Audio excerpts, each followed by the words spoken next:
Puji nama Tuhan, selamat pagi, salam sejahtera untuk kita semuanya. Ada haleluya saudara? Ada haleluya? Saya mau tahu berapa banyak yang diberkati Tuhan pagi hari ini. Boleh lambaikan tangannya, luar biasa. Kita berikan tepuk tangan yang luar biasa buat Tuhan Allah kita. Allah yang begitu setia di dalam setiap kehidupan kita dan tidak pernah meninggalkan kita, amin. Puji nama Tuhan, Bapak Ibu Saudara sekalian. Kita sudah memuji, menyembah Tuhan bersama-sama. Sekarang tiba saatnya kita mau bersama-sama menyiapkan hati kita untuk belajar kebenaran firman Tuhan. Dan minggu ini masih tentang keluarga saudara ya. Judulnya adalah rahasia besar di balik pernikahan. Boleh katakan sama-sama saudara, 2, 3. Rahasia besar di balik pernikahan. Teks kita pada saat pagi hari ini diambil di dalam Efesus pasal 5. Cukup panjang saudara, ayat 21 sampai ayat yang ke-23. Kalau tidak keberatan, mari kita mau kembali bangkit berdiri. Sebab kita membaca kebenaran firman Tuhan yang suci, kudus, tanpa salah dalam kehidupan kita. Efesus pasal 5 ayat 21 sampai 23, nanti kita bacanya bergantian saudara ya. Saya warna putih, nanti saudara yang ada warnanya. Ya, demikian bunyi firman Tuhan. Dan rendahkanlah dirimu seorang kepada yang lain di dalam takut akan Tuhan. Hai istri, tunduklah kepada suamimu seperti kepada Tuhan. Karena suami adalah kepala istri sama seperti Kristus adalah kepala jemaat. Dialah yang menyelamatkan tubuh. Karena itu sebagaimana jemaat tunduk kepada Kristus, demikian jugalah istri kepada suami dalam segala sesuatu. Hai suami, kasihilah istrimu sebagaimana Kristus telah mengasihi jemaat dan telah menyerahkan dirinya baginya. Untuk menguduskannya sesudah ia menyucikannya dengan memandikannya dengan air dan firman. Supaya dengan demikian ia menempatkan jemaat di hadapan dirinya dengan cemerlang tanpa cacat atau kerut atau yang serupa itu, tetapi supaya jemaat kudus dan tidak bercela. Demikian juga suami harus mengasihi istrinya sama seperti tubuhnya sendiri. Siapa yang mengasihi istrinya, mengasihi dirinya sendiri. Sebab tidak pernah orang membenci tubuhnya sendiri, tetapi mengasuhnya dan merawatinya, sama seperti Kristus terhadap jemaat. Karena kita adalah anggota tubuhnya. Sebab itu laki-laki akan meninggalkan ayahnya dan ibunya dan bersatu dengan istrinya, sehingga keduanya itu menjadi satu daging. Rahasia ini besar, tetapi yang aku maksudkan ialah hubungan Kristus dan jemaat. Bagaimanapun juga bagi kamu masing-masing berlaku. Kasihilah istrimu seperti dirimu sendiri dan istri hendaklah menghormati suaminya. Silakan duduk saudara. Diberkatilah mereka yang mendengarkan dan melakukan firman Tuhan dalam setiap kehidupannya. Nah saudara, saya mau mulai khotbah pagi hari ini dengan sebuah pertanyaan saudara. Ya, untuk kita renungkan bersama-sama. Jika Anda bisa menikah dengan orang yang 100% cocok dengan kita. Secara emosi, seksual, keuangan, hobi, apapun itu. Wah ini cocok 100%. Kira-kira apakah kita yakin bahwa hal itu akan membuat kita bahagia saudara? Nah mungkin sebagian besar dari antara kita jawabnya, oh iya pasti. Ya, kalau misalnya cocok 100% pasti akan membuat saya bahagia. Kenapa saudara? Karena sebagian besar orang berpikir kalau kamu mau bahagia itu ya udah kamu harus menikah. Ya, pernikahan sama dengan kebahagiaan. Kalau kita tanya kepada banyak orang, kenapa kita mau menikah? Jawabannya adalah supaya aku bahagia. Jadi seakan-akan orang yang tidak menikah dan belum menikah itu tidak bahagia. Dan kebahagiaan kita itu tidak sempurna kalau kita belum menikah. Jadi kalau kita lihat saudara, konsep pernikahan kita itu sebenarnya sudah banyak dipengaruhi oleh film saudara ya. Drama Cina, drama Korea, Disney saudara. Ya, yang berpikir bahwa oh iya kalau saya mau bahagia, saya perlu menikah. Sehingga kalau saya belum menikah sampai sekarang rasanya saya tidak bahagia. Rasanya saya hidup penuh tekanan saudara. Ya, makanya budaya kita selalu bilangnya menikah sama dengan bahagia. Kalau belum menikah seakan-akan kena kutukan saudara. Ya, seakan-akan orang itu jadi malu karena dia belum menikah. Acara reuni keluarga besar tuh jadi momok yang menakutkan saudara. Karena akan ditanyai oleh semua tante-tantenya, omnya kapan kamu menikah, kapan kamu menikah. Kasihan ya kamu belum menikah, tertekan saudara. Ya, nah hari ini saudara, bagaimana jika kalau saya katakan bahwa tujuan pernikahan menurut Alkitab itu bukan hanya untuk bahagia saudara. Tetapi untuk menjadi kudus. Ada amin saudara? Tujuan tertinggi pernikahan itu bukan kebahagiaan sebenarnya. Nah sampai di sini aja mungkin kita udah banyak yang protes. Tapi memang bukan itu yang diajarkan Alkitab sebenarnya, saudara. Tujuan tertinggi pernikahan bukan kebahagiaan, melainkan kekudusan sebenarnya. Itu yang diajarkan Alkitab. Dan itu hanya mungkin terjadi jika Kristus menjadi pusat di dalam pernikahan kita. Pagi hari ini mungkin kita berpikir, saya belum menikah, berarti khotbah ini bukan untuk saya. Ya, tidak saudara, saya selalu percaya seperti minggu lalu saya katakan bahwa firman Tuhan itu untuk semua orang. Amin saudara. Dan saya percaya topik ini juga relevan untuk semua orang. Bagi yang sudah menikah, mungkin di dalam pernikahannya sudah mulai gak ada rasanya pak. Gitu. Udah mulai garing saudara ya, udah mulai jenuh. Nah kita butuh pengharapan dan arah baru dalam pernikahan. Karena memang tidak dapat dipungkiri selalu ada masanya hubungan itu terasa hambar saudara. Ya, nah bagi yang belum menikah kita perlu tahu apa tujuan pernikahan, apa arti cinta yang sejati saudara. Kita harus tahu bagi yang belum menikah saudara ya, bahwa bukanlah sebuah aib kalau kita belum menikah. Ada amin yang jomblo-jomblo? Wah kencang sekali, amin, tolong pak bela saya. Bukanlah sebuah aib kalau kita belum menikah. Kenapa saya katakan seperti itu saudara? Karena pernikahan kalau kita belajar di dalam kebenaran firman Tuhan, pernikahan hanyalah sebuah gambaran dari realita yang lebih besar saudara. Pernikahan itu adalah gambaran dari realita yang jauh lebih nyata, jauh lebih mulia, jauh lebih besar. Apakah itu? Efesus 5 ayat 23 katakan apa? Rahasia ini besar. Ini bicara tentang pernikahan saudara.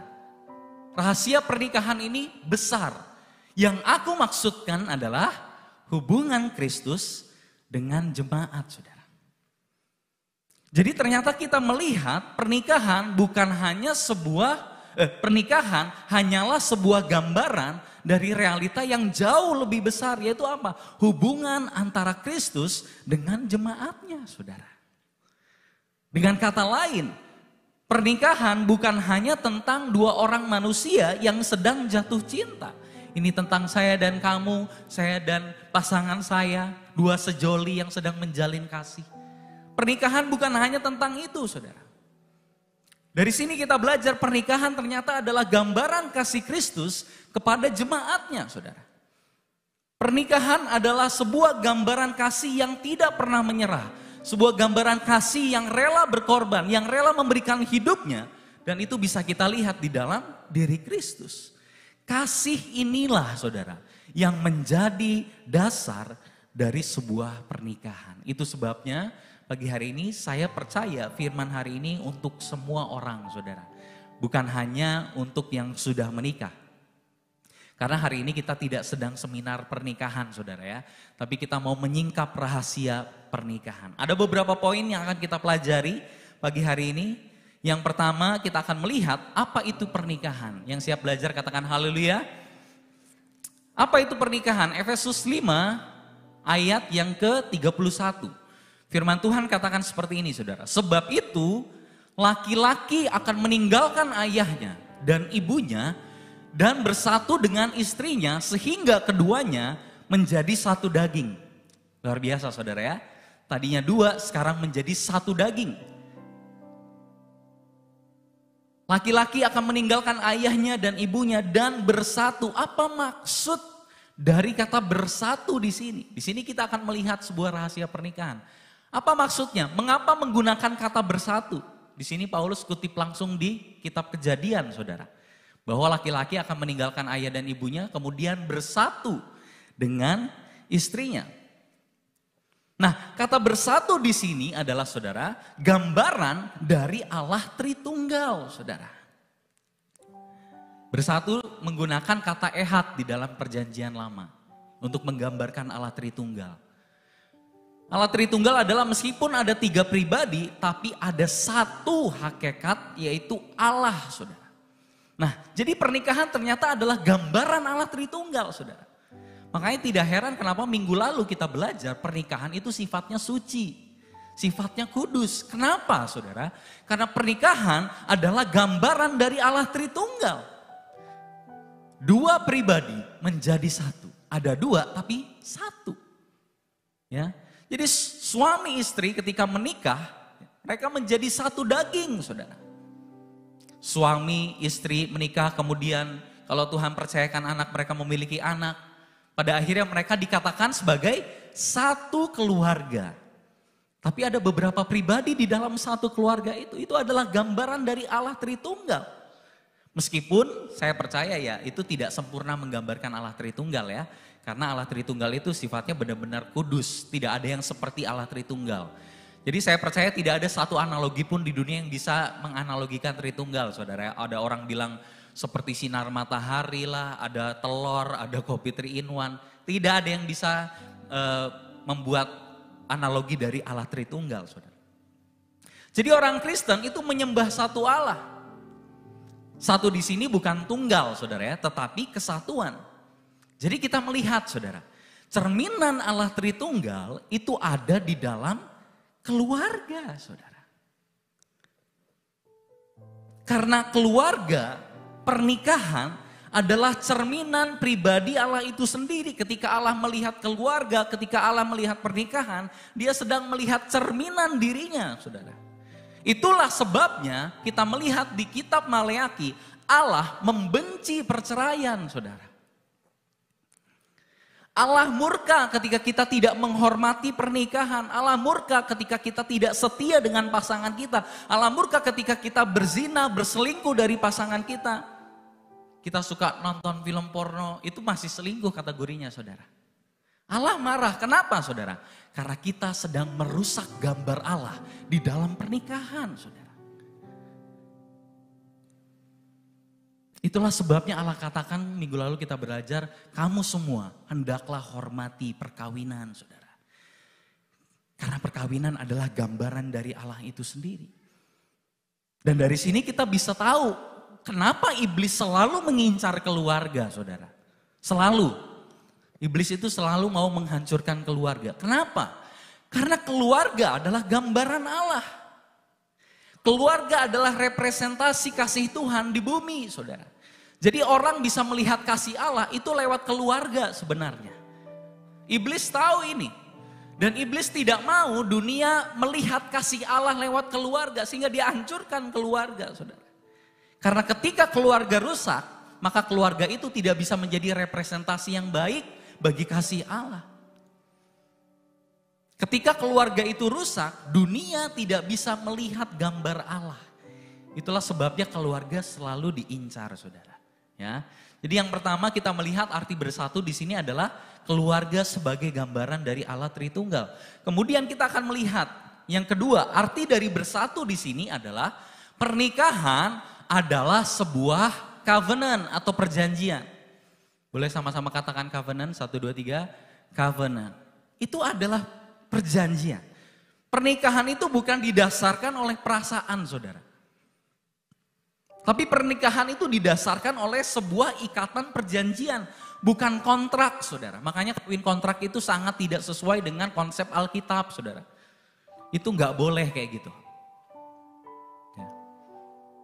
Nah, covenant yang seperti ini, covenant yang seperti apa? Covenant yang ini adalah sama seperti apa yang Allah lakukan di atas Gunung Sinai ketika Allah memberikan hukum-hukumnya, saudara. Apa yang Allah katakan? Aku tidak akan melupakan engkau. Aku tidak akan meninggalkan engkau. Itu covenant Allah kepada bangsa Israel. Makanya para teolog bilang perjanjian Allah dengan bangsa Israel di Gunung Sinai itu sama seperti perjanjian nikah, saudara. Bahwa Allah akan setia, Allah akan selalu mengasihi mereka. Sekalipun bangsa Israel kita melihat bolak-balik mereka sering tidak setia. Mereka berzina, menyembah Allah yang lain, saudara. Tapi Tuhan tetap setia, kita lihat. Kalau saudara, kalau kita baca perjanjian lama luar biasa sekali, saudara. Saya pikir tidak ada satupun pasangan yang akan tahan, saudara ya. Kalau melihat pasangan itu bolak-balik berzina, saudara. Dan Tuhan Allah merasakan hal itu, saudara. Berkali-kali bangsa Israel menyakiti dia. Tapi Allah tetap setia. Kenapa, saudara? Karena Tuhan kita terikat dengan yang namanya perjanjian, saudara. Itulah sebabnya dasar dari pernikahan harus perjanjian, saudara. Karena kalau perasaan, Hari ini menikah, 2 hari lagi bisa cerai, saudara. Baru lihat aslinya kayak gimana, nggak bisa nih udah cerai. Tapi karena ada perjanjian yang mengikat, ada covenant yang mengikat, kita harus menghidupi apa yang kita janjikan. Sama seperti Allah yang bilang saya akan tetap setia, sekalipun bangsa Israel itu tidak setia. Luar biasa sekali. Itulah gambaran pernikahan. Ya. Nah, dari sini saudara, kita bisa mendapatkan definisi dari pernikahan. Apa itu? Kalau kita lihat di Kejadian pasal 2 ayat 24, di situ ada kata, dan laki-laki akan meninggalkan dan bersatu. Ya. Jadi pernikahan adalah penyatuan dua manusia dalam covenant atau ikatan perjanjian, bukan perasaan, saudara. Ya. Dan kata bersatu di sini berarti komitmen mendalam, permanen, dan total, saudara. Makanya pernikahan itu bukan untuk anak kecil, saudara.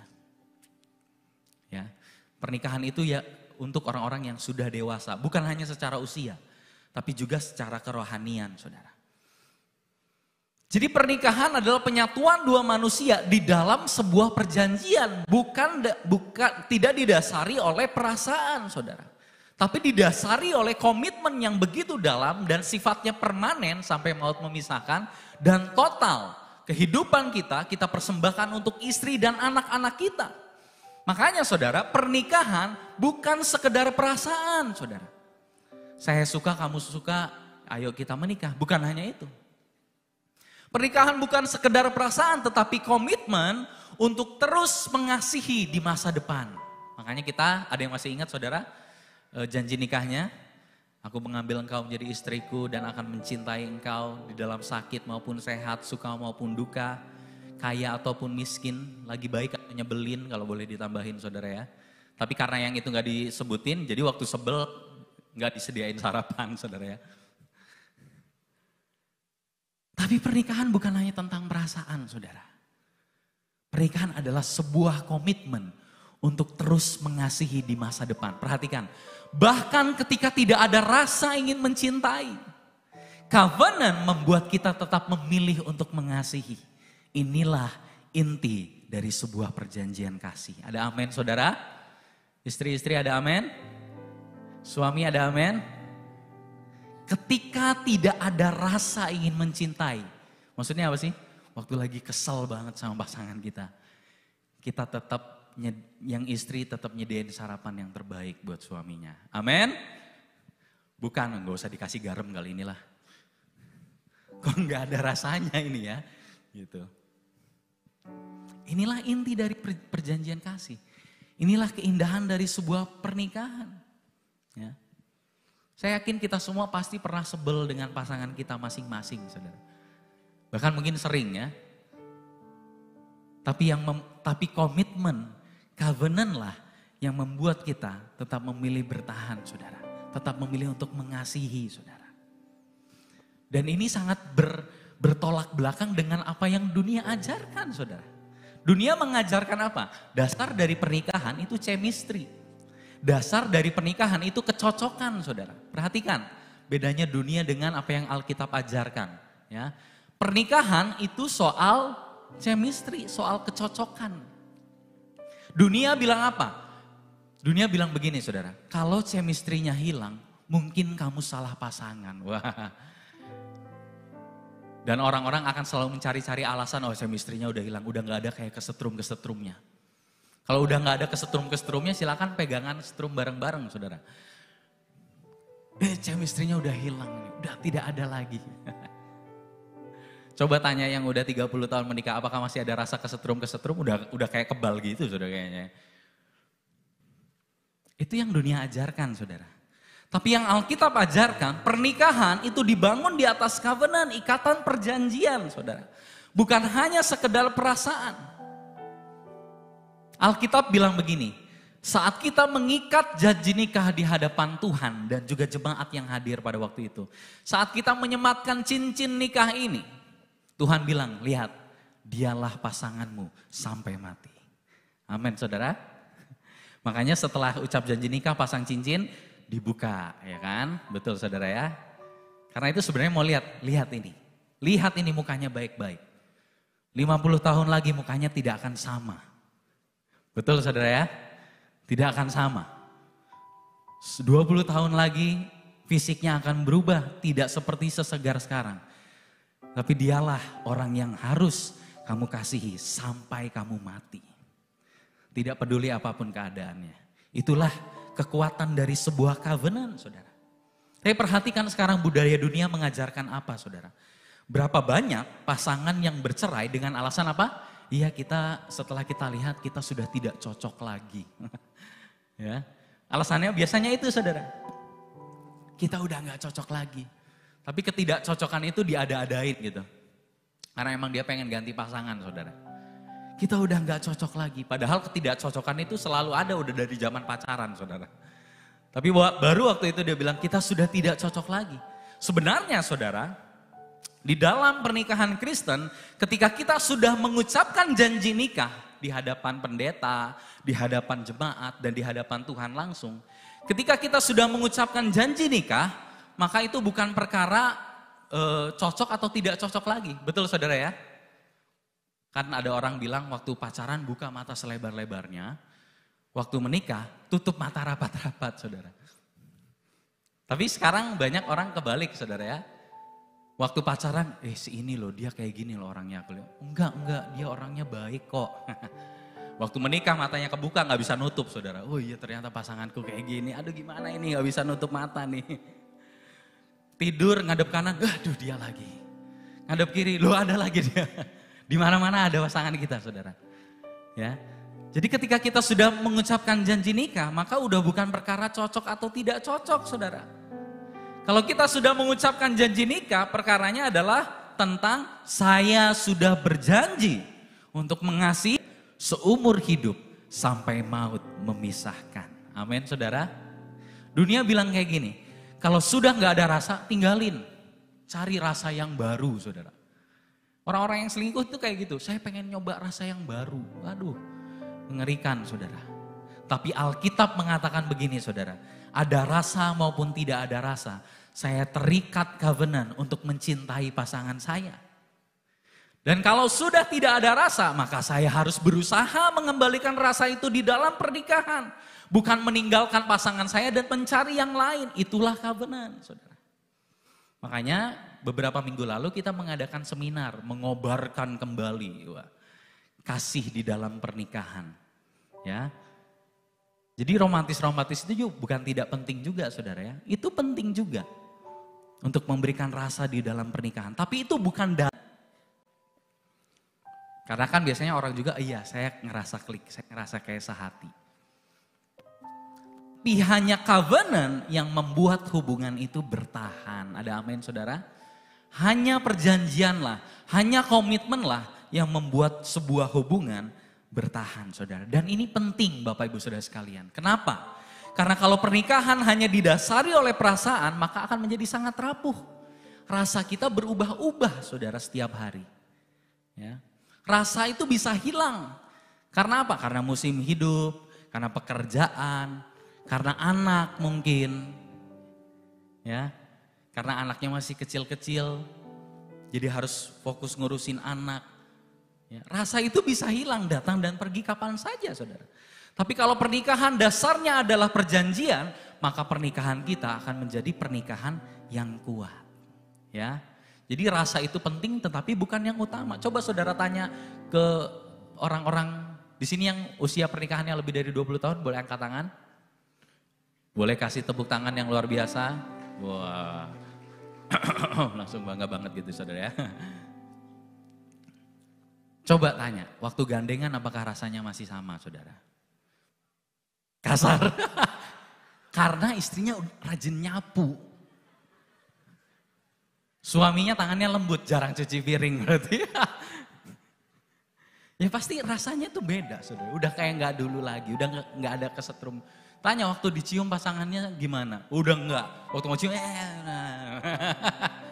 waktu dirangkul aja, ya apa sih, malu-malu gitu kan. Tapi bukan itu tidak penting, saudara ya. Makanya kita kemarin ayo kobarkan lagi. Ya. Jadi pernikahan adalah covenant, saudara. Amin, saudara. Pernikahan adalah sebuah perjanjian. Pernikahan bukan tempat untuk mendapatkan cinta, melainkan tempat untuk belajar mengasihi seperti Kristus mengasihi. Pernikahan itu bukan soal, ayo kamu harus membuat aku bahagia. Tetapi tentang aku memilih menolong kamu bertumbuh menjadi serupa dengan Kristus, saudara. Jadi inilah panggilan pernikahan Kristen, saudara. Yaitu apa? Mencerminkan kasih Kristus kepada gerejanya. Jadi kita tuh seakan-akan seperti sedang memberitahu seluruh dunia lewat pernikahan kita. Seperti ini loh kasih Tuhan kepada kamu. Itu lewat keluarga, saudara. Makanya anak-anak kita yang masih kecil-kecil belajar tentang karakter Allah itu dari hubungan suami dan istri, saudara. Dari kemesraan papa mamanya. Dari situ dia belajar melihat, oh ternyata kasih Allah itu seperti ini. Ya. Nah, kemudian siapakah pusat dari perjanjian pernikahan kita? Siapa pusatnya, saudara? Tuhan Yesus Kristus, saudara ya. Makanya saudara, saat kita lebih mencintai Kristus daripada pasangan, nah, maka kita akan mencintai pasangan kita dengan lebih baik. Ini sebuah paradoks, saudara. Kita lebih mencintai Tuhan lebih daripada pasangan kita, tapi ketika kita melakukan itu di saat yang sama, kita bisa mencintai pasangan kita dengan lebih baik, saudara. Makanya Kristus itu harus selalu menjadi pusat dalam kehidupan pernikahan kita. Saudara pernah lihat gak yang segitiga, terus suami, istri, terus Tuhan itu di tengah, di atas. Semakin mendekat kepada Tuhan, semakin pasangan suami istri itu lebih intim, saudara. Makanya yang belum menikah, saudara ya, saya mau kasih tahu. Penting bagi kita untuk mencari pasangan yang mau mencintai Tuhan lebih daripada mencintai kita. Ada amin yang belum menikah? Nah, sepi pasti. Karena pengennya aku ingin diutamakan. Ya. Tapi saya mau bilang begini, saudara. Yang belum menikah ya. Kalau pasanganmu lebih mencintai kamu daripada Tuhan, kamu justru harus khawatir. Sekali lagi ya. Kalau pasanganmu lebih mencintai kamu daripada Tuhan, kamu justru harus khawatir. Perhatikan. Kalau karena kamu, ini yang belum menikah ya. Kalau karena kamu dia rela meninggalkan komunitas gereja, gak pernah ikut doa. Harusnya kita baca Alkitab tapi kita lebih milih vid callan, SMS-an dan lain sebagainya. Kita menjadi lalai dengan tanggung jawab kita. Jangan-jangan dia bukan sedang mencintai kamu tapi dia terobsesi dengan kamu. Yang seperti ini kita harus hati-hati, saudara. Harusnya dia kerja tapi oh ya aku ladenin. Nah itu harus hati-hati, saudara. Karena itu pasti gak sehat. Ya. Tapi ketika pasangan lebih mengasihi Tuhan daripada mengasihi kita, justru disitulah pasangan kita akan mencintai kita dengan lebih baik. Kenapa? Karena dia dirinya sendiri penuh dengan kasih Tuhan. Amin, saudara. Cintai Tuhan lebih daripada segala-galanya, saudara. Maka kita pasti akan bisa mencintai keluarga kita dengan jauh lebih baik. Ada amin, saudara? Kemudian selanjutnya, apa yang dilakukan oleh pernikahan, saudara? Efesus 5 ayat 25 sampai 26a. Hai suami, kasihilah istrimu sebagaimana Kristus telah mengasihi jemaat dan telah menyerahkan dirinya baginya untuk menguduskannya. Jadi di dalam pernikahan, saudara, kita lihat ada aspek pengudusan, saudara, di dalam pernikahan. Pasangan suami istri menjadi semakin lebih kudus di dalam pernikahan. Jadi dari ayat ini, saudara, kita melihat ayat ini menyatakan bahwa pernikahan ternyata adalah sarana pengudusan bagi kita, saudara. Betul, secara posisi kita sudah kudus, kita sudah ditebus, kita adalah orang-orang kudus. Tapi sementara itu, saudara, di dalam kehidupan kita, karakter kita juga semakin diperbaharui di dalam Kristus. Itu artinya pengudusan. Dalam bahasa Inggris sanctification, saudara ya. Dan salah satu alat yang Tuhan pakai untuk mengubah kita adalah ternyata pernikahan, saudara. Suami, kasihilah istrimu sebagaimana Kristus telah mengasihi jemaat dan telah menyatakan dirinya untuk menguduskannya. Jadi pernikahan itu tujuannya adalah pengudusan, saudara. Di dalam pernikahanlah kita semakin dikuduskan, saudara. Nah, makanya perhatikan, pernikahan itu menguduskan. Pernikahan itu bukan hanya sekedar tempat menemukan kenyamanan, saudara. Tapi adalah sarana Tuhan untuk mengubah kita. Memang betul pasangan kita bukanlah juru selamat, ya. Tapi lihatlah pasangan kita sebagai rekan Kristus untuk membentuk kita menjadi semakin serupa dengan Tuhan, saudara. Jadi pernikahan di sini kita melihat dipakai Tuhan untuk menguduskan, memperindah, dan memurnikan karakter kita. Budaya dunia mengajarkan memandang pernikahan sebagai sarana untuk mencari kenyamanan, saudara. Tapi Injil Kristus menawarkan sesuatu yang sifatnya lebih bernilai dan lebih kekal. Yaitu apa? Transformasi hidup, saudara. Dan kita bisa menemukan itu di dalam sebuah pernikahan, saudara. Kita lihat coba, budaya dunia. Dunia itu bilang apa, saudara? Cari pendamping yang cocok. Biasanya kayak gini, saya mencari pasangan yang mau menerima saya. Itu betul, saudara ya. Saya mau mencari pasangan yang menerima saya apa adanya, tidak berusaha untuk mengubah saya. Ya udah saya kayak gini. Perhatikan, itu sebenarnya fokusnya adalah diri sendiri, saudara. Tapi Alkitab mengajarkan apa? Pasangan ada untuk mengikis sisi gelap dan menolong kita berubah kepada keserupaan Kristus. Itu fokusnya Tuhan, saudara. Jadi itu beda pernikahan Kristen dengan konsepnya dunia. Konsepnya dunia, ya udah saya senang, kamu senang, saya bahagia, kamu bahagia, jangan berusaha untuk ngubah saya. Fokusnya adalah diri sendiri. Tapi Alkitab, saya ini penuh dengan kelemahan, tolong bantu saya. Itu pernikahan Kristen, saudara. Ya. Dan hanya ketika kita menyadari bahwa kita ini jauh dari sempurna dan perlu dibantu, saudara, maka kita akan bersyukur dengan semua kekurangan dan kelebihan pasangan kita. Ada amin, saudara? Hanya ketika kita sadar bahwa kita ini perlu dibantu, maka kita akan bisa bersyukur dengan kelebihan dan kekurangan pasangan kita. Kenapa? Karena dia ada untuk membantu kita bertumbuh ke arah Kristus. Ada orang pernah bilang begini, pernikahan adalah sekolah karakter terbaik, saudara. Karena di situ ego-ego kita dilucuti semuanya. Kita belajar untuk mengasihi, menghormati, belajar mengampuni, semua di dalam pernikahan, saudara. Ya. Jadi ketika pasangan kita ngeselin, itu akan mengajarkan kita kesabaran dan pengampunan, saudara. Ketika kita pengen bakso tapi istri pengen sushi, saudara. Di situ kita belajar apa? Kita belajar mengalah, saudara. Ya kali ini untuk menyenangkan istri pergi, bukan ke tempat makan bakso, saudara.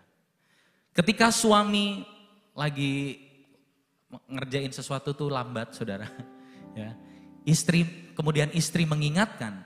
Di situ apa? Di situ istri belajar sabar dan mendukung suaminya. Tapi suami belajar lebih gesit, saudara. Amin. Jangan kayak gini. Lihatan itu loh papamu, lelet emang. Saya sedih sekali, saudara, kalau ada yang seperti itu, betul. Apalagi di depan anak-anak bilangnya. Jadi kewibawaan suaminya tuh hilang di depan anak-anak. Mari istri-istri bantu suami kita menjadi pemimpin yang lebih baik. Amin. Sedikit kan.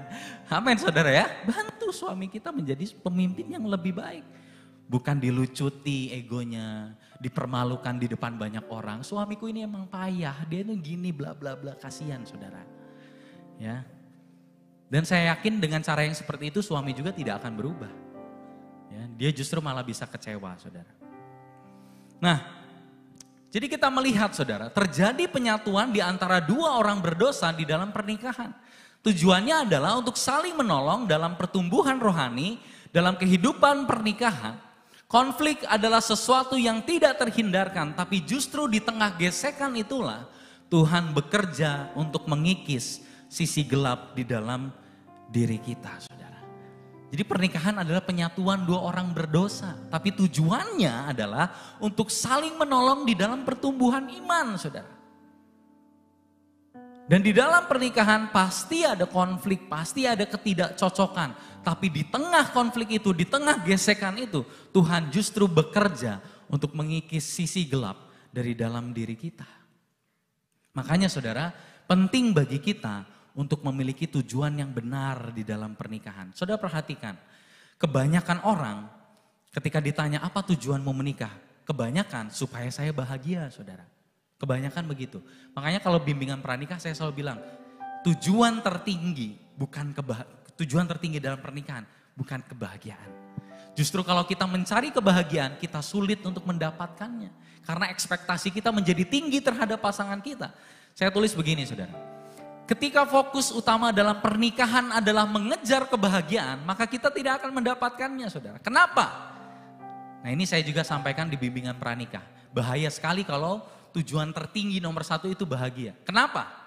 Karena kita akan menuntut pasangan kita untuk membahagiakan kita setiap hari, setiap saat, setiap waktu. Tapi di saat yang sama, pasangan kita hanyalah manusia berdosa yang sama dengan kita, yang tidak sempurna. Tapi perhatikan, saudara, ketika fokus utama dalam pernikahan adalah kekudusan, maka kebahagiaan akan menjadi bagian dari proses keserupaan dengan Kristus. Ada amin, saudara? Fokus saja kepada kekudusan, saudara. Maka kebahagiaan akan menjadi bagian dalam perjalanan kita di dalam pernikahan, saudara. Mari syukuri kekurangan dan kelebihan pasangan kita, saudara. Karena melalui itulah kita justru menjadi semakin serupa dengan Kristus. Silakan tatap istri atau suaminya, saudara. Katakan terima kasih sudah jadi partner saya. Ya, terima kasih sudah membantu saya mengikis keegoan saya. Terima kasih sudah membantu saya menjadi pemimpin yang lebih baik. Terima kasih sudah membantu saya menjadi ibu yang lebih baik.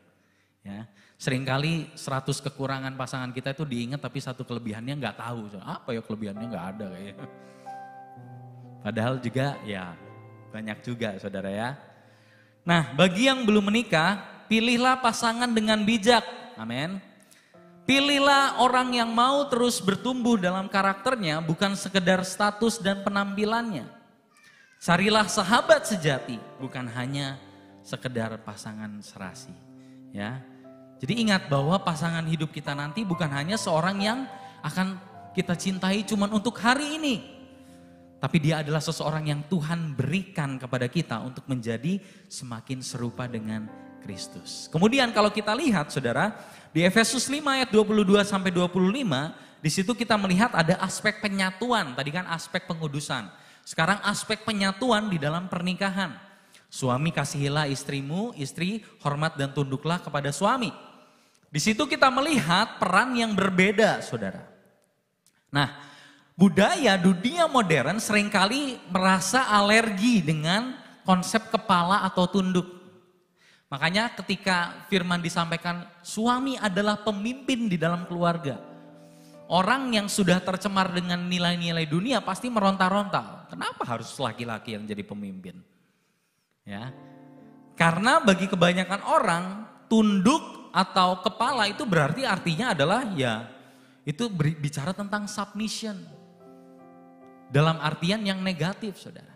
Ya, jadi orang kebanyakan menolak. Tapi di sini kita melihat dari kacamata firman Tuhan, menjadi kepala tidak berarti menjadi yang paling superior. Yesus adalah kepala gereja, saudara. Tapi dia tidak semena-mena dengan kekuasaan atau otoritasnya, tapi dia memerintah dengan penuh kasih. Dia mengorbankan diri, dia menolong jemaat untuk bertumbuh. Demikian pula suami, saudara. Suami yang baik bukanlah yang selalu menang dalam argumen, saudara. Tetapi yang lebih dahulu mementingkan kebutuhan keluarganya. Jadi di sini kita melihat, saudara, kepemimpinan Kristus adalah kepemimpinan yang melayani dengan rendah hati. Kemudian di situ kita melihat istri, tunduklah, hormatlah kepada suami. Jadi istri dipanggil untuk tunduk bukan karena posisinya lebih rendah, saudara. Tapi itu adalah bagian dari struktur dari kasih Allah yang mencerminkan relasi antara Allah dan gereja. Sama seperti gereja tunduk dan hormat kepada Allah, Allah mengasihi jemaatnya, demikian juga hubungan suami dan istri. Nah, ketika suami dan istri menjalankan peran ini, saudara. Suami mengasihi istrinya, istri hormat kepada suaminya. Firman Tuhan menjadi pusat di dalam rumah tangganya. Maka di situ kita memancarkan keindahan kerajaan Allah, saudara. Ya. Beberapa minggu lalu saya bawakan firman di kaum pria, kemarin di Rayon Agape, semuanya tentang kepala keluarga, saudara. Ya. Saya katakan bahwa kita ini darurat kepala keluarga, ya. Dan suami seringkali sebagai kepala keluarga itu perlu ditolong, saudara. Ya, karena memang banyak laki-laki itu tidak berfungsi sebagai pemimpin di dalam keluarganya. Tidak menjadi ayah dalam keluarganya. Saya sampaikan, Indonesia itu adalah negara fatherless ketiga dunia, saudara. Tahu fatherless ya? Jadi gak ada ayah, gak ada sosok ayah di dalam rumahnya. Nomor 3 dunia, saudara. Bukan ayahnya meninggal, ayahnya ada tapi gak perhatiin keluarganya, saudara. Nomor 3 dunia. Ya, artinya banyak anak-anak Indonesia itu butuh sosok ayah, saudara. Jadi mari, yang istri-istri bantulah suami menjadi pemimpin yang lebih baik. Jangan, karena suamiku gini lelet, gak inisiatif, ya udah saya aja. Bantu suami kita menjadi pemimpin yang lebih baik. Hormati dia, bantu dia. Saya percaya pasti ada perubahan. Amin, saudara? Amin. Jangan dipermalukan, jangan dibego-begoin, saudara ya. Apalagi di depan banyak orang. Saya yakin saudara tidak ada suami yang berubah karena omelan, saudara. Setelah 20 tahun saya berubah dan bertobat. Kenapa Pak? Saya diomelin terus selama 20 tahun. Makanya saya bertobat. Saya yakin gak ada, saudara.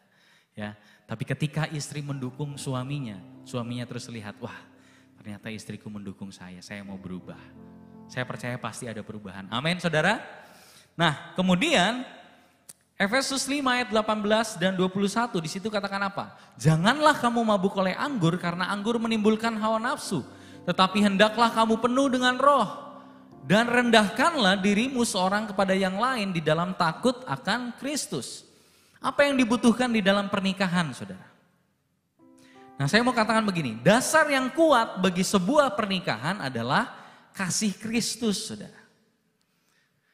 Tanpa ada kasih Kristus yang memenuhi hati kita, pernikahan hanya akan menjadi ladang kekecewaan. Kenapa, saudara? Perhatikan, banyak orang ketika masuk ke dalam pernikahan itu hatinya kosong. Hatinya tidak dipenuhi oleh kasih Allah. Dia masuk ke dalam pernikahan dengan ekspektasi pasangannya lah yang akan memenuhi kekosongan hatinya. Tapi perhatikan saudara, kenyataannya manusia itu terbatas dan tidak bisa menjadi sumber kasih yang sempurna. Nah, ini bahayanya saudara. Ketika pasangan kita menjadi satu-satunya sumber kasih dan identitas kita, kamulah yang harus mengasihi saya, memenuhi saya, ya kan? Maka ketika pasangan kita mengecewakan, dan itu pasti terjadi saudara, kita pasti akan merasa hancur saudara. Karena kita menaruh ekspektasi dan semua bebannya itu kepada pasangan kita. Tapi di saat yang sama, dia adalah manusia yang terbatas. Dan pasti akan melakukan kesalahan saudara. Ya. Kita hanya bisa terus mencintai ketika hati kita terlebih dahulu dipenuhi oleh kasih Allah, saudara. Sulit bagi kita untuk mengasihi pasangan kita kalau hati kita tidak dipenuhi oleh kasih Allah. Tim Keller dalam bukunya Generous Justice, kalau saudara baca ya. Dia bilang begini, hanya hati yang kaya oleh Injil yang sanggup mencintai bahkan saat tidak dicintai, saudara. Hanya hati yang dipenuhi oleh kasih Allah yang sanggup mencintai orang lain. Bahkan ketika kita itu tidak dicintai. Dan ini tidak mudah saudara. Ya, saya pikir hanya Kristus yang bisa melakukan ini. Jadi kalau kita tidak dimampukan oleh Roh Kudus, kita tidak akan mungkin bisa saudara. Ya, jadi pribadi yang tetap mencintai sekalipun cintanya tidak dibalas saudara. Siapa? Tuhan Yesus Kristus. Dia melewati semua penderitaan dan penolakan yang mengerikan karena kasihnya kepada kita. Bahkan dia mencintai kita saat kita masih berdosa, saudara. Jadi hanya ketika kita penuh dengan kasih Allah, maka kita akan dimampukan untuk mengasihi pasangan kita, saudara. Amin, saudara. Hanya ketika kita penuh dengan kasih Allah. Ketika kita kosong, kita hanya akan menuntut pasangan kita, saudara. Seringkali ada suka pertanyaan begini, kan suami harus mengasihi, istri harus menghormati suami. Biasanya ada pertanyaan gini, siapa yang harus lebih dulu? Istri mengasihi, istri menghormati dulu suami duluan atau suami mengasihi istri duluan? Karena ayatnya istri hormat duluan berarti istri harus hormat duluan. Ya, jawabannya apa saudara? Jawabannya adalah tidak perlu menunggu saudara. Ketika kita penuh dengan kasih Kristus, kasih itu telah lebih dahulu kamu terima dari Yesus. Maka berikanlah kasih yang sama kepada pasangan kita. Amin saudara, tidak perlu menunggu saudara. Oh harus kamu dulu, gak perlu seperti itu. Ketika kita penuh dengan kasih Kristus, berikan kasih kita kepada pasangan kita. Amin saudara. Ya, itulah yang dibutuhkan di dalam pernikahan, yaitu kasih Kristus. Yang terakhir saudara, apa yang mau ditunjukkan oleh pernikahan? Mari kita baca sama-sama ayat yang terakhir saudara. 1, 2, 3. Rahasia ini besar, tetapi yang aku maksudkan ialah hubungan Kristus dan jemaat. Jadi ternyata di sini kita belajar saudara. Pernikahan di dunia itu bukan tujuan akhir. Pernikahan di dunia hanyalah bayangan dari sesuatu yang jauh lebih besar dan jauh lebih mulia saudara. Jadi kalau kita baca kitab Wahyu saudara, Alkitab menggambarkan tujuan akhir hidup kita sebagai perjamuan kawin anak domba. Yaitu saat umat Allah bersatu dengan Kristus dalam sukacita kekal. Maka apakah Anda menikah, belum menikah, atau bahkan tidak memiliki keinginan untuk menikah, kita semua sedang melangkah menuju satu pernikahan sejati. Pertemuan kekal dengan sang mempelai surgawi. Pada hari itu, gunung yang selama ini tertutup kabut akan tampak dengan jelas. Dan kita akan melihat mukanya dengan jelas. Muka ketemu muka saudara. Itu adalah gambaran dari pernikahan di dunia. Sebenarnya adalah gambaran dari sebuah realita yang jauh lebih besar.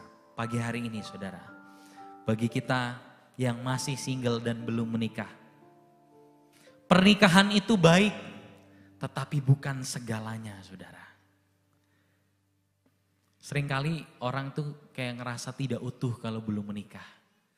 Tapi di sini kita belajar, Anda tidak perlu menikah untuk merasa utuh saudara.